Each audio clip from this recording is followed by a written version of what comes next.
Alors, bonjour, tout bonsoir, peuple congolais. Binotou Bourgeois, tant il y a un message Oyo. Vous savez, la situation politique du Congo, ils ont poussé Bisso Bandekonabino à chaque fois, tous à Radibosso, à médias, pour nous expliquer. Tant nous sommes besoin de bisoter et la manière tous à qui Bosso live, tout ça, on a d'autres choses aussi à faire, le service de Dieu, tout ça. Donc, Yangwana, tous allez un peu Nenge Boza Komoni la Bisso Bandekonangai. Alors, problème de Bisso Lelo, Ezali Nini. Ezali, je crois que je peux avoir 5 à 6 points aujourd'hui au Tokomekako relaté concernant l'actualité politique à Congo. Alors, la première des choses dans le Bandango, Ezali, déclaration à Félix Tshisekedi na Kigali. Aboyebi ke yé na Kigali a kenda yikuna l'invitation ya Paul Kagame et puis pour nakoluka ba partenaire ou puis bato bazali censé opérateur économique ba koyikoya na Congo pona ba fongola business ba entreprise. Alors yangwana Rwanda wana Kagame bengisa ki pour batala yango. Mais na maneva kenda yikuna e ko tomber pe bazala ki wana ba poser ki mo ba question parce que ba massacre zo le kana Congo zo continuer toujours. Alors Félix Antoine Tshilombo na ba déclaration ta batuni ndeni bat baza ko kufa. Et là alibosa alobi ke na ebité. Et ça c'est la réponse, c'est la vidéo, ils ont la vidéo. Donc si ma mémoire est bonne, na ebité sur na luki la bino vidéo na pona boyo kama lobanae, alobi boye yemo kona mnokone Félix alobi, a ebité ce qu'il faut qu'on réfléchisse. Ce qui est ali et comme c'est important que tango ba bandi wana parce que yazo benga batu wana bazo sala ba massacre wana ba bandi wana ba rebelle wana batu wana baza ko sala biloko wana il faut ka to bandaka ko lekaka ko pesaka ba message ya ba mes condoléances. Ça c'est un chef de l'État qui dit des choses pareilles. Vous jouez avec la politique hein? Vous jouez avec la responsabilité d'être un chef de l'État d'une nation. Alobi bien na maloba nae ayebite do aza ko réfléchir est-ce que c'est essentiel les nécessaires que non à chaque fois que soki batu wana ba konti na Congo ndenge baza ko boma batu soki sengeli kaka fuko ya ko lobaka ke mes condoléances. Voilà le pourquoi il y a travailler en interne même externe pour na ko luka manenge ni na ba chef de l'État mususu ko sili sa citation wana aza ko tenir promesse na ye akosi sa ba problème wana. Anthony Tshilombo la première des choses, hein, et là, le Seigneur Toloba na yo, oh, baza koku feza ba compatriote na yo. Soki yo zo ko bango, lokola batu moko ya musika lointain, voilà le pourquoi zo ba faut qu'on réfléchir. Imagine-toi, Félix, ba uti ko boma mwana na yo, ba bomi mwasi na yo, ba bomi maman na yo, ba bomi papa na yo. Réaction aux amis. La première des choses, quelle sera ta réaction? Ba ye ba violer mwana na yo, réaction de bosso aux amis. On réfléchir. On réfléchit. Donc, il y a aux yeux politiques à Joseph Kabila. Parce que Kabila le barate, Kabila le baranaete. Donc, il y a pour nous contre la politique à Kabila. On réfléchit sur que Sengali qui a ça mes condoléances. Ah, la politique, c'est la responsabilité. Être un chef de l'État, c'est la responsabilité. Ce que nous visons ici aujourd'hui, c'est-à-dire le Congolais cherchait politique. Il y a cassure. Il y a Oyo Kabila Bande ko sala yo tango zo komi président ngo komi wana yo ko sala susu ndenge kaka Kabila Bande ko sala te. Quand on tue les gens à l'est là-bas, que toi le chef de l'État au banda go réfléchir. Non, un chef de l'État sur ba ko boma 1000 fois, ataba ko boma 1 million de fois, et tant que chef de l'État, tu es censé de prendre la parole et de condamner ces actes et de chercher des moyens. Comment il fait pour négocier ce problème? Et tant que chef de l'État, tu ne peux jamais dire que non, il faut total à ceux qui t'ont réfléchir. Ça, c'est manque de responsabilité. Il y a poste, il y a fonction à exercer. Le gens là, tant que chef de l'État, Baza comprendre que non, il y a quelque chose que les gens là travaillent et puis la micro-locoya cause de l'ambition danger. Mais si vous prenez la politique du silence, vous dites que non, tout travail interne, tout travail externe. Mais bah, toi, il y a un travail, on va rencontrer ça, et les gens qui, n'est-ce pas, Bazali la victime, Bazali censé accueillir comme le chef de l'État. Le chef de l'État, il faut toujours que non, mes compatriotes, je suis avec vous, je compatis avec vous. Na ba moment pas si ba douleur boza ko travailler. Les chefs, ça le rôle des chefs de l'État. Si c'est à déjà 1 million, ce que va finir une semaine, va na une semaine, Nicolas les a 7 jours, va bomber 7 fois, les chefs de l'État va 7 fois. C'est tout à fait normal parce que il faut on accepte que non, tu es au contrôle et tu travailles sur ça et tu donnes l'assurance à tes compatriotes.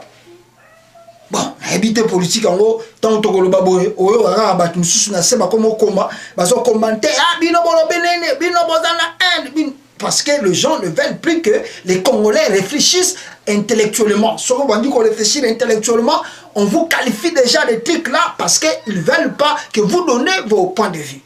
Ce qui n'est pas normal, mais nous sommes déjà libres parce que Dieu nous a libérés. Il y a cela longtemps, on est libre, nous dirons la vérité. Ce qui est plaire, gloire à Dieu. Ce qui est plaire, gloire à Dieu. Parce que Jésus-Christ a prêché l'évangile sur la terre, il n'était même pas accepté par tous. Donc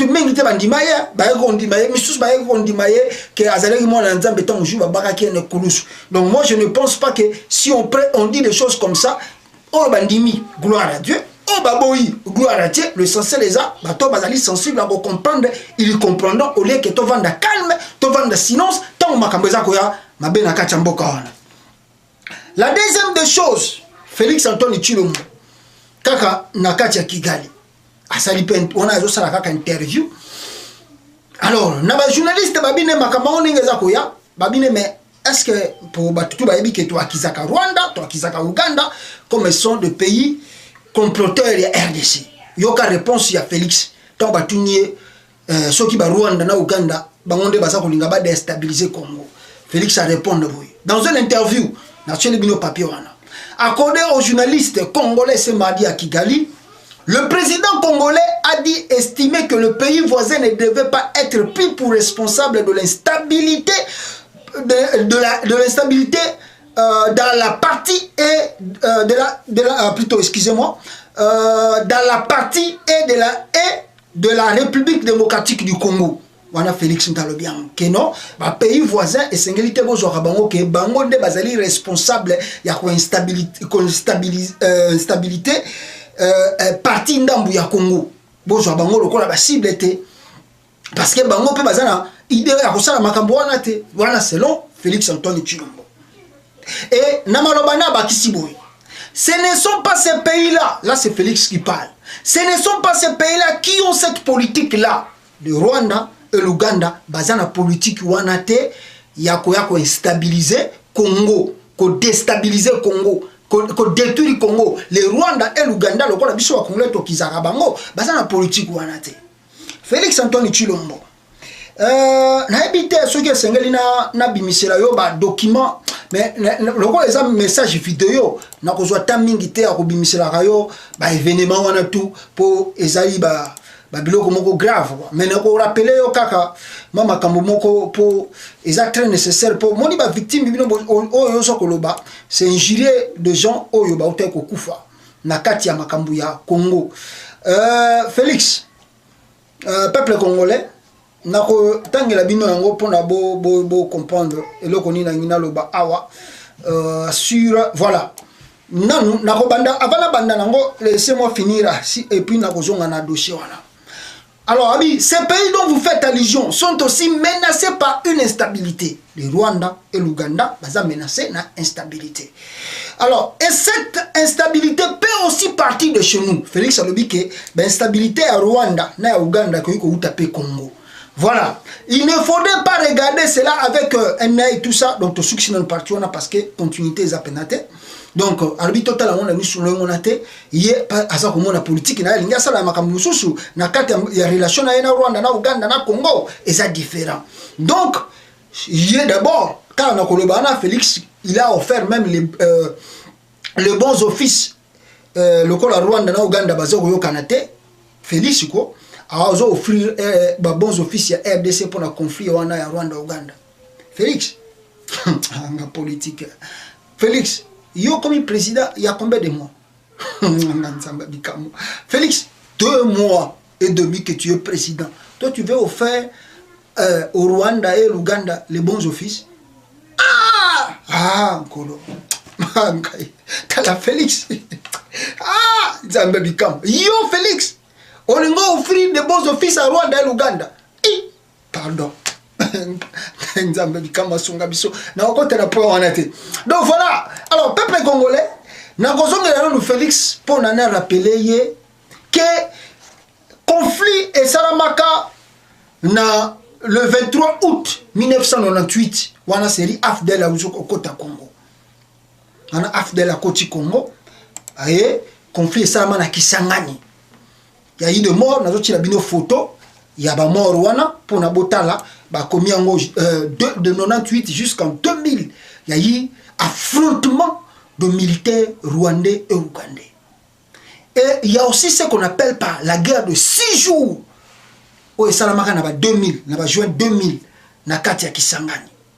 Chilombo, ce qu'on a eu histoire, ce qui peut loba histoire. Te pona yo ki on a ba déclaration lobi ki ozaki na Rwanda na 2003. On a évité ce qui na osani na Rwanda na 2003, yo moko yebi yango. Mais Félix Foye bango ke ba Rwanda ba bomba batu na kata Congo. Ya kusakana te na Kisangani guerre à 6 jours. Ba tout abana na maboka. Ce qui est bien noté. Ces gens-là, baboma. Voilà. Alors, ce qui est bien parti, nous sommes au quartier Plateau Boyoma, l'une des lignes de front le plus infernal de la ville. Cette fin de journée a un goût plutôt amer. L'armée ougandaise avait le contrôle de la plus grande partie de la ville depuis le lundi et le mardi jusqu'à environ 14 heures. Elle s'est pourtant bité en challenge déterminant. Ces militaires avaient de sérieuses lacunes de maîtrise de la géographie de la ville. Wana bitumbezo ko salama na Kisangani ya 6 jours entre Rwanda et Ouganda. Le Rwandais connaissant tous les recoins, Yoka, le Rwandais connaissant tous les recoins de la ville, mieux que plusieurs Congolais, ont trouvé la formule magique. Un vrai cheval de Troie, distraire les Ougandais par des tirs de Kalachnikov et des machine guns sur la grande route où il avait lieu plus gros affrontements. Vers 16h, il surprit les Ougandais qui avaient leur base devant notre maison. C'est une vraie boucherie. Yoka, c'est une vraie boucherie. C'était une vraie boucherie. Il les massacrait tous. Une pluie de balles comme jamais attendue. Ozoka makamuleka na Uganda. Bongo oba bomela ka batu. Félix yo ebiango. Oba bomma batu ya bana batuta ko tuta. Soko ebi histoire te Félix tuna ba webisa yo. Ko ça l'assemblée to yo kende kuno ko ba ho no Uganda za na problème tena RDC ou bien le Rwanda za na problème tena RDC. Soki yo signé ki deal na yo na bango. Soki yo za na ba relation no zoko ça na bango. Ça c'est ton problème Félix. Il ne faut pas mener les Congolais accepter les choses où yo zo lingo accepter bango parce que les Congolais qui connaissent l'histoire, ils n'accepteront jamais makambo yo za ko ça la peur za koloba. Peuple congolais, to continuer à koloba. Le rapport mapping de l'ONU, un vol en éclat par la déclaration de Félix Tshisekedi. Mais rapport ya ONU mapping et bima awa na 2003. Na rapport wana l'ONU a dans un donc en effet le rapport mapping de l'ONU 2003 qui incrimine Paul Kagame et son armée d'être les auteurs de plus de 3 millions de morts à l'est de la RDC. Tout ça donc est faux. Donc selon Félix Tshisekedi, dans la déclaration de Kosala, donc rapport aux Nations Unies selon Yé et Zanwa Lukuta, en 2003, le rapport Mapingela. Donc bakosa ko ba batoni basala o balbake c'est Kagame o ya kosa massacre na Congo. Bakosa. Félix a dit non nazo pesa ba tout exemple ya Allemagne na France va comme il y a bon terme. Mais avant que l'Allemagne et la France va comme à bon terme, il y a eu justice. Il y a eu avance, il y a eu réparation et justice. Comment vous voulez construire la paix sans réparation, sans justice? Cela ne peut jamais se faire, Félix. Et vous voyez ça le matin. Nous ne pouvons jamais avoir la paix avec le régime Paul Kagame sans qu'il réparation égalité, sans qu'il justice exactée. Il y a eu tellement de morts et jusqu'à présent il y a encore de morts où ils allaient causés par Paul Kagame et Yoweri Museveni. Malgré que il y a des multinationales, mais si ils acceptent que Bango est Tongoma, à travers les multinationales pour les Congolais, ils doivent aussi attendre que le Congolais un jour il faut réparation déclaration est là, justice est là, si on peut parler de la paix entre des pays voisins. Ce qui en est, il n'y aura jamais la paix. Ce qui est ça c'est toi, tu le fais pour toi. Mais biso to ya ko changer yango Félix. Mets-toi sur ta tête et yebisa batunayo bazako landa yo ba yeba yango que non. Les Congolais dans son ensemble va travailler jusqu'à ce que le régime Paul Kagame tôt ou tard il faut que réparation salama et puis justice salama na ba o bango basana na kata Congo. Voilà la première des choses.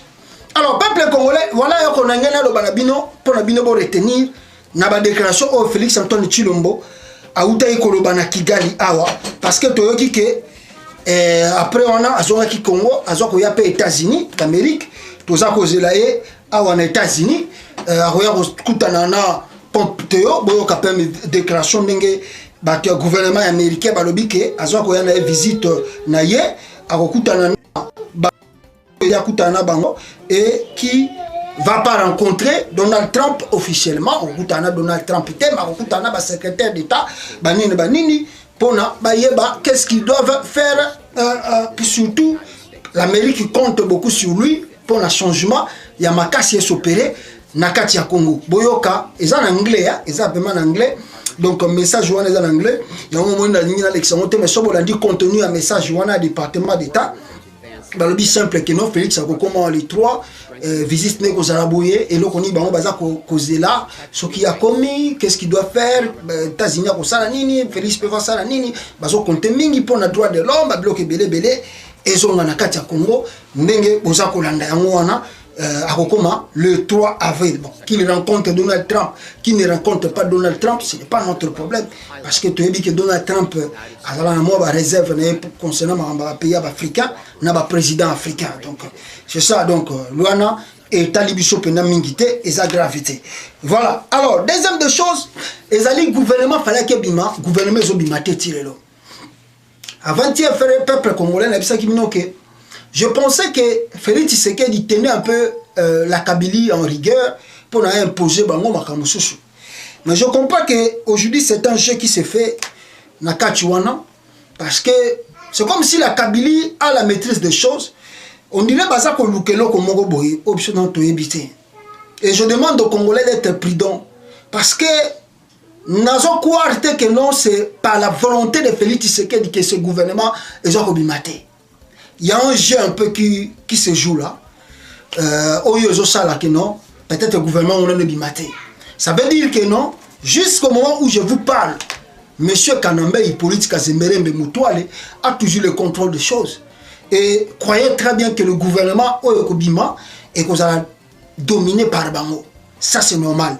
D'ailleurs, Bakabouya, comment on l'appelle ça? C'est comme le président IDPS Ashika Onani. Son nom c'est qui Kabundu a outé koloba yango la déclaration que non pour parler les alliés entre bango les gens a fait cesser pour ndenge ni gouvernement za ko mamikolo koya. Donc là j'ai compris directement que non les alliés manœuvre à félicité les alliés peut ba kabiliste bango ba sa ko freiner pour na mikolo koya ba bimiselo kwa mo. Pourquoi aussi na lobi bongo? Vous allez comprendre que non monseigneur filmé oyo a outi qu'on a placé le cardinal Moussengo a outé ko ça la déclaration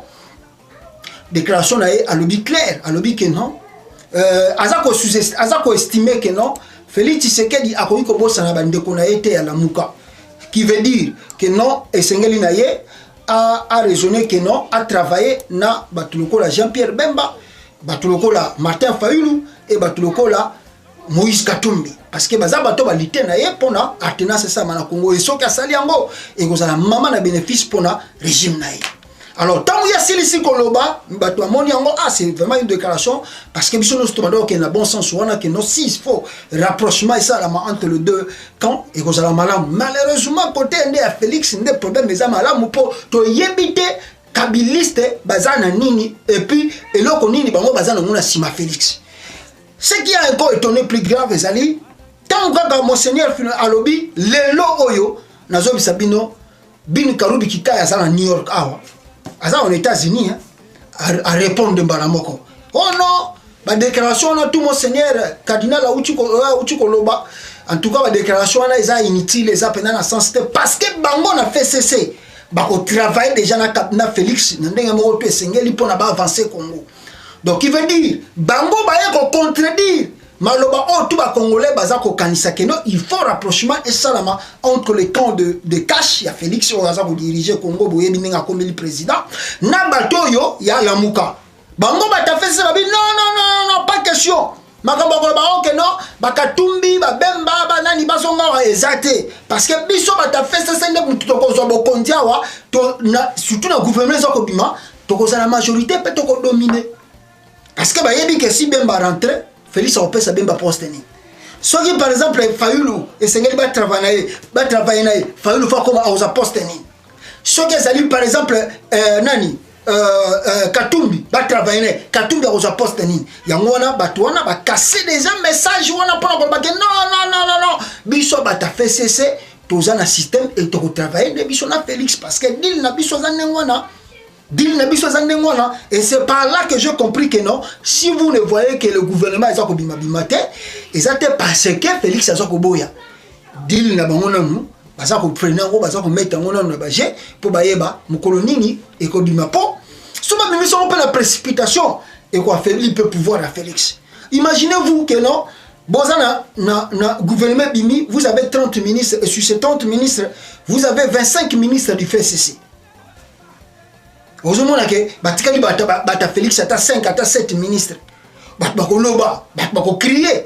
Alors, pour jouer la tactique de jeu et le manœuvre, voilà le pourquoi. Ça faut freiner pour na Makambu et Kitana nous attention à la tête. Donc, on va lancer bord balancer. Parce que si je crois de la volonté de Félix que le gouvernement est bima, mais laissez bima qui déjà. Et ça dit bah kabiliste mais ça faut freiner le gouvernement est bimate. Voilà, la deuxième des choses, Yangwana, peuple congolais. Alors, Mafa, Aza aux États-Unis, bon, mon aki Adolphe Mouzi, toi, ça qui ma déclaration, Oyo, Alobaki, que non, Bango Baza, Bakoyi, qu'on travaille na Félix, c'était pourquoi? Parce que Félix, ça contrôlé par la Kabila. C'est-à-dire, tant Baza Lobanengwa, ce sont des anciens politiques, Baza, politiciens à Congo. Adolphe Mouzi, toi, ça qui premier ministre dans Congo. Attends, Baza Kolobaki, non, Félix, ça a contrôlé. N'est-ce pas, et pas à Kabila, c'est qu'il y a yebi pourquoi Zoro Lobango, encore le Bakar la déclaration globale a yebi que non, Félix Azali contrôlé par Kabila. Alors il y a un moment où on va causer la réserve, il y a qu'on dit Madi Luana, il y a qu'on travaille un balamon à Félix. Et Sengeli peut n'avoir port, peut pas soutien ma casse Zara. Ce qui est Sengeli peut-être que la communauté internationale est forcée pour le dialogue Mokobo inclusif et salama avant que Makambouane Kende, je crois que la Mouka vous allez d'accord. Mais balingi que non et le Kouane de Salama est à la carte contrôlée par les Congolais parce que ce qu'ils ont contrôlé par les Congolais, Kabila est prêt de rouler encore Bango. Donc voilà un peu message na Bango, un peu message il y a Adolphe Mouzi depuis Martin Fayulu Ningaza pour continuer. Et à l'écart qui na Voice of America à l'objet que non, ce qui Félix à l'objet que bah annulé bah l'élection sénatoriale. Mais lui-même comment il est devenu président? Par la fraude, par la tricherie. Il y a comme président à quoi il est en côté donc abi même Félix Aza a joué ma camazo ça la TP à ce qu'on battait. Alors même l'élection on va toujours au Kende nanga pe kuna ça insister le 10 avril oyo élection il y a pas gouverneur et ça mana Congo. Boyo waki na vidéo te ko le cannabis qui vino que Félix anila ki yango mais nanga lobi que élection ko ça la manonko le 10 avril défi contre Félix to éviter ko soukela rap élection ba sénateur balobaki que non photo de voir yango ba suspendre nini ba commencer ne ko siéger mais ba Kabila balobi que ba ko siéger encore parce que bango ba yebi que ma élection si elle est kaki le jour à venir on ne sait pas qu'est-ce qui va se passer dans ce pays ba congolais bazana nous pe baza ko observer donc c'est grave makambo za ko ya mikolo za ko ya po nanga orgueil na habiter ce qui Félix nananga et ko suka ndenge nini voilà. Ma papa a comme à Boston, journée, il y a vendredi le 29 à Boston. Je crois qu'il y a une université, pas tout un étudiant, tout qui a aussi une conférence avant à continuer tourner à Zanango, na États-Unis. Voilà. Voilà un peu, voilà. Donc c'est ça. On a le peuple congolais, vu la situation qui a évolué, na Katiambo Konabicho, où est Sengeli. Boyeba peut retenir eza yango wana avant la conclusion là on a connu koloba lelo oyo eza boy il faut comprendre une chose. Parce que tu as eu des déclarations de gauche à droite, comment les gens disent que non, les Congolais, Félix Azakaka Congolais, pourquoi ils menacer Félix, pourquoi ils finga Félix, pourquoi ils mamabe à Félix. Je pense que nous avons mamabe à Félix Azate. Nous avons la réalité, il y a na Katia Congo. On avait Papa Etienne Tshisekedi en 2011. Papa Tshisekedi a gagné ces élections. Papa Tshisekedi, Mutukuta Kenda na cour constitutionnelle, c'était Félix Tshisekedi avec Vital Kamerhe. Akenda na cour constitutionnelle, et boya dossier à Papa Tshisekedi, et puis valida Joseph Kabila comme président de la République. Nasuka nango, boyebi ke Congolais tout de 2011, tito comme en 2018 oyo, basala ba vidéo ya mbala na mbala ba marche da banini pour na ko revendiquer vérité de Dieu. Na moment wana ezalaka unité, na moment wana ezalaka tribalité, na moment wana ezalaki toza biso loso ba Congolais, il faut to sangana parce que élection oya Papa Tshisekedi des élections na biso loso, toza la bomoko biso ba Congolais vraiment, toza la bomoko tout ça, et puis les Congolais étaient ensemble unis pour na tozwa cause ya malamu. Lelo oyo na habité réalité oyo ba Congolais ba lobi que non faut tout accepter. Félix Tshisekedi en réalité n'a pas gagné les élections au Congo. Yemoko bisika zali conscience na yebi. Quel que soit nous komakasi tokoyi ko tia, quel que soit ba déclaration tokoyi ko sala, quel que soit forme tout tokoyi ko loba. Nanga til le na mo o nazo sabino, nanga n'a pas de preuve. Oh ils ont prouvé que Félix Tshisekedi a 62%. N'a pas de preuve ni PV. Nanga pesa mote ni déclaration il y a ba président, il y a ba bureau de vote et salamate nakata Congo. Ayeka que Félix avait 8 millions de voix, ceux qui 7 millions de voix, ceux qui 8 millions de voix. C'est fini. Il n'y a pas de preuve qui prouve que Félix a gagné si c'est 30 combien de pourcents on a fait ça qui est. Donc, c'est-à-dire, sur la réalité, vous sentir ce qui est élection à Félix, c'est qui élection crédible. États-Unis n'aura sanctionné Nangata. Nangata pas Nangata sanctionné. Mais ce que l'élection États-Unis a manipulé, a insisté, a bêtisé, c'est parce que l'élection Félix Tshisekedi des qui crédibilité. A gagné qui était, nous a gagné que qui m'a fait. Mais Kabila bêti ba carte na ye bêti biloko na ye abimiseli bino Félix. Pour na dilo bango ba signaki. Et dilo wana ngana bino bébité atabo sepeli lelo. Ah, Félix a son Jeep. Ah, Félix a son Lexus blindé. Peuple congolais, surtout bande konabiso oyoyo batbasbenga mingi bataliban. Bozala na réflexion ya moulayi. Bozala na bomona kaka te ke mutu moko akomi na trône, bala moko bozo te. Bozala na réflexion moulayi. Bozo lia na ndoki, se boza na fourchette ya moulayi te. Ah, toko mituna mikoleza ko ya awa. Kalate awa. Parce que bakabili c'est-il lo, baza ko agir te po ba yebike mindele nyoso bazotale la bango. Ba yebike kabila ko zonga na makambo ya salaki. Yango moni ke bango tout bakabili te pe baza na maîtrise, baza ko linga ko agir te, bazo c'est le bon moment oyo ko permettre bango ba agir bien. Parce que so ba agir le moment oyo ba ko perdre crédibilité tout. Baza réfléchir sur bino bo yebite. D'ailleurs un membre filial de FCC le bayi qui dit Kabila na minute oyo Kabila bino bozo kanisa o Kabila za na contrôle la situation. So bino bo yebite. Et na ko ba na ko ba ça sous pour na ko ba boy. Na bato tout baza ko comprendre te pourquoi ba congolais baza ko continuer ko ba baza ko déclarer. Et là comme sou esengeli bo yeba eza boy. Les États-Unis awa soki makamba ba Congo ya Kabila tika ki pena pouvoir na nemo wa paix. Bata Kabila uti ko senga balongola ba sanction na bango. D'abord na États-Unis awa Alexis Tambo Mwamba et puis na nyango susu Alexis Tambo Mwamba je crois na mutu mo susu Kabila boy. Je crois que Evariste Bochap soki na wana balongola ba sanction na bango contre américain oyo batotira ki na Congo. Ba américain ba boy pas question.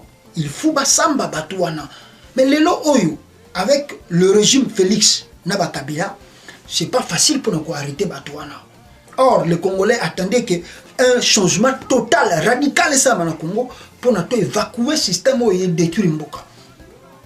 L'Union européenne, qui a sanction parce que communiqué Félix Tshisekedi qui communiqué bimi na papier awa Félix Tshisekedi selo ba déclaration tanga yamba ki ba diplomate ba ambassadeur ba senga ki ba longola ba sanction ba kabiliste ba tembe te Félix alo bien monté bola ki ça ba preuve. Mais pourquoi l'Union européenne a ko répondre ba kabiliste que non sanction ne ko longate. Mais bisa dino que c'est ça la politique. La politique est ça la maka jour wana ezali que na papier au Félix atanga ki ba boyi ko mentionner combo que à lever des sanctions pour na ba kabiliste. Mais na on ba pesa ki ba diplomate c'était bel et bien écrit. Or mundele ayoka mingi o ezali écrit parce que ta o eza écrit eza ba archive bango fi ba tya ba document la bango lelo boyo ki réponse ba boyi ko pesa ba kabiliste réponse ba bi que notre ko longo ba sanction na te ba renouveler encore ba sanction na c'est parce que ba yebi que Kabila est encore au foulé au moulin na makambo zo le kanakata Congo bande ko nanga soki to ko réfléchir en grand T. Ceux qui sont fanatiques aveuglés, ceux qui sont par sentiment, parce que Félix est congolais, parce que nous soutenons un congolais, c'était comme Mouzé. Mais papa, Tshisekedi, tant que Mouzé a yaka, la pouvoir naïe. Ceux qui ont une vidéo à Mouzé, on a tiré la bino angwa, une minute à boyo comme Mouzé n'enga zoloba. Boyo on a Mouzé peuple congolais. Avant na clôturer. Excusez-moi. Tambour les Zaïdi Ngoma. L'autre là, Londa Bouloulou, Wamba Diawamba. Et vraiment une kermesse de gens, en tout cas, corrompus et inutiles. Pardon, le Bizi Makara, qui était mon ministre d'Affaires étrangères, que je croyais congolais, à ma très grande surprise, quand j'avais demandé à cette armée de se retirer, et avait déjà fermé devant lui, ils disent leur armée se retire, ils se sentent en insécurité. Je dis mais non, votre armée reste. C'est l'armée rwandaise qui se retire. C'est pas la vôtre. Mais ils ont disparu. Et j'ai compris qu'il n'était pas congolais. Voilà, je crois que Bolandi, un message à Mouzé, peuple congolais, qui nous a lobby, qui nous a mis à Zakoloba sur l'agression des Rwandais au Congo. Mais ce qui Bolandi, Penda, Moussouda Makambo, le peuple congolais. Ce qui est là, tout ce qui régime est changé. Pendant que la papa Tshisekedi tant que demandait qu'on déclare, pourtant Moussa Kotaka, après ce qui quelques années, alors ainsi on aura. Papa Tshisekedi a tellement la musée. Papa Tshisekedi a tellement la musée. Que Moussa Zoro ma dictature, Makambo Baboya Kina Mobutu, Aïko Kotsa Rwandais. Papa Tshisekedi s'est opposé à Moussa. Moussa Zara Rwandais. Moussa Zara étranger, mais il était congolais. Mais pourquoi Papa Tshisekedi a tellement la parce qu'à mon avis que Moussa a un système à Rwandais. Aïko Kotsa Mboka na Baboka Bapaya, il y a des étrangers. Il y a un Papa Tshisekedi a tellement la qui est. Mais ce qui papa Papa Tshisekedi a tellement la Moussa. Il y a encore Félix Tshisekedi a Zosala Lelote. Yango Félix Tshisekedi azosala lelo parce que Papa Tshisekedi a telemelaka musée pour la makamba rwandais. Même chose, Félix Tshisekedi a s'aligné en direction ba rwandais. Lelo o azo komisa ne Paul Kagame ba rwandais baza ko agresser Congo te, Uganda za ko agresser Congo te. Plus loin encore un deal que le Congolais to yebite likolo na makolo. Soyo ko suka na batu wapi. Batu tu babika fo beta maboko parce que Félix aza Congolais. Non, Moussa zalaka rwandais. Moussa zalaka Ugandais. Moussa Salaka Tanzania, Mazaka Congolais. Pourquoi Papa Tshisekedi a télémélakai? N'importe quoi, Papa Tshisekedi a tribal, a la haine, a la jalousie. Là, c'était normal. Maintenant, le loyo, dit Félix Tshisekedi a Zosala, n'a pas va et vient Rwanda, Uganda, tout ça, n'a pas bilo qu'on a sali na Kabila, bolo bate, parce que bino besoin la haine, bon la jalousie. Non, non. Dit loyo le kinase, mutayebi mukolo, ma yebi azate. La peur est que tout simba mitubisono sur le colo koyade to simba ka ya musée. On souhaite jamais le malheur à quelqu'un, mais on dit que l'homme prudent voit le mal de loin. Pour Félix sera ligne bika. Félix Aligna dans la sauver. Seul moyen que sauver Félix ezali rapprochement na ina la muka. Seul moyen oyo ekoki ko bimisa Félix Tshisekedi na libulu oyo azana ngo lelo ezali rapprochement ya Félix na la muka. Soki basali yango, je vous assure, Félix sera sauvé. Mais yango moni mo Seigneur alobi que alobi yango politiquement intelligemment que Félix abosa na la muka te parce que yebi que bisika Félix azali na kamere eza facilité pour na Félix à s'en sortir. Mais ce qui Félix a s'aligné la directive ya bande konaye ya lamuka, c'est fini. C'est fini, c'est fini. Parce que bango na batalamuka na ba Jean-Pierre Bemba na ba Katumbi na ba Fayulu na ba Mbwisa na Mushi ba yebi makambo tout eza na kata Congo. Ba ko maîtriser situation wana et makambo ko changer belé. Seul eloko ko bikisa Félix na makambo toza ko loba o eza ko kendi yango wana.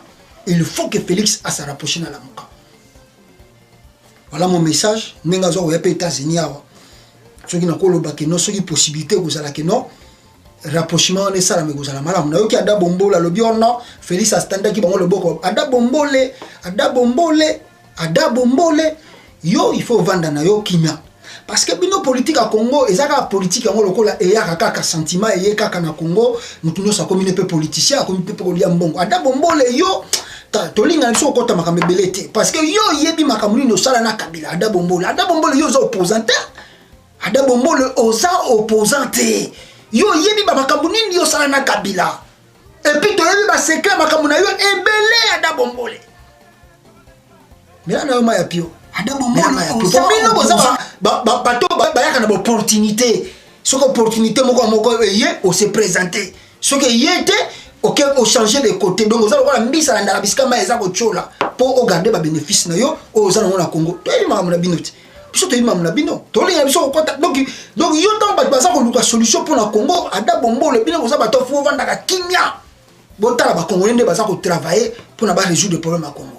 Ne croyez pas que bato baza ko sala ba vidéo par le sentiment o bato baza ko sala na se o bato baza ko tambola na ba bureau bato misusu boyebité bino bokanisika ke bino loko boza na Congo ndenge bozula ba mbongo na bino moko boyebi toni au côté muzindo na ngote wana za ba faire na bino boni bo pakola sur ba congolais na même bêtise wana ada bombole mela maya pio parce que ici on parle d'une solution efficace pour changer le Congo donc bino bo vanda kimia parce que tant mon seigneur azakoloba ngote parce que azakoloba on a sentiment aujourd'hui au moment où tozo koloba Félix est en danger et seule manière de sauver Félix ezali rapprochement na ye na lamuka soki yango salami Félix a la sauver. Ebi ke batu na yeba komona ngolo kwa na lobi na sentiment kola batu musu pe bani na réflexion za mula ite bako finga taye bo finga kaka mais onga na bisi bino est la vérité si nous voulons sauver le Congo il faut Félix à ça la rapprochement na ye na lamuka. Moi je profite que le kola za ko ya na États-Unis awa soki a kosenga bons offices ya américain basala basunga bango pour le wana et kozala malamu. Voilà un peu message on a zaki nango pour na ko bisa bino ba congolais la patrie ou la mort nous vaincrons. Ingeta